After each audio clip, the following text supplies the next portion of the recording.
जालना लोकसभा मतदारसंघ मराठवाड्याच्या राजकारणातील एक अत्यंत महत्त्वाचा आणि संवेदनशील बालेकिल्ला. स्वातंत्र्योत्तर काळातील काँग्रेसचा एकहाती प्रभाव, त्यानंतर आलेली जनता पक्षाची लाट, भाजपचा झालेला दमदार उदय आणि थेट 2024 मध्ये घडलेला एक ऐतिहासिक राजकीय सत्ता बदल. चला तर मग जाणून घेऊया जालन्याचा 1952 पासून ते 2024 पर्यंतचा रंजक आणि चढ उतारांचा राजकीय इतिहास. स्वातंत्र्यानंतर देशात पहिलीच सार्वत्रिक निवडणूक पार पडली. वर्ष होते 1952. या पहिल्याच निवडणुकीत जालना मतदारसंघातून काँग्रेसचे हनुमंतराव गणेशराव वैष्णव हे खासदार म्हणून निवडून आले. जालन्याच्या संसदीय प्रवासाची सुरुवात त्यांच्याच नावाने झाली. त्यानंतर 1957च्या निवडणुकीत काँग्रेसचे दिग्गज नेते सैफ फैज बदरुद्दीन तय्यबजी विजयी झाले, परंतु दुर्दैवाने त्याच वर्षी त्यांचे निधन झाले.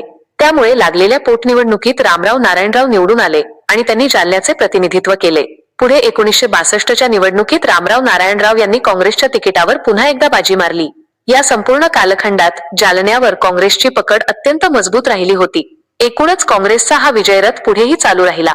1967 मध्ये काँग्रेसचे व्ही.एन.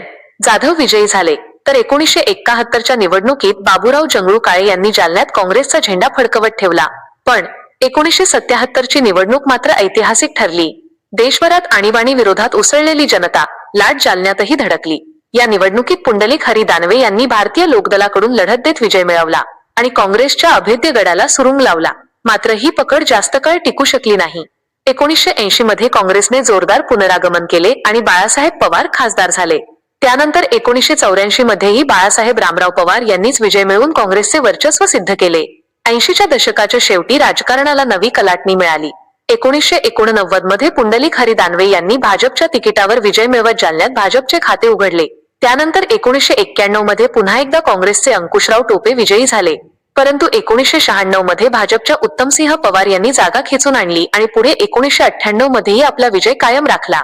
आणि मग वर्ष आले 1999. जालन्याच्या राजकारणात एका नव्या पर्वाची सुरुवात झाली, म्हणजेच रावसाहेब दानवे यांचा उदय. 1999च्या निवडणुकीत रावसाहेब दानवे भाजपकडून निवडून आले आणि तिथून पुढे जालन्यावर दानवे नावाचा असा प्रभाव सुरू झाला, जो तब्बल 25 वर्षे अखंड राहिला. 2004ची निवडणूक असो, 2009 असो अथवा 2014 मधील मोदी लाट, रावसाहेब दानवे प्रत्येक वेळी विजयी होत गेले. 2019 मध्येही त्यांनी बाजी मारत सलग 5 वेळा खासदार होण्याचा विक्रम केला. जालना म्हणजे रावसाहेब दानवेंचा बालेकिल्ला हे समीकरण पक्के झाले होते.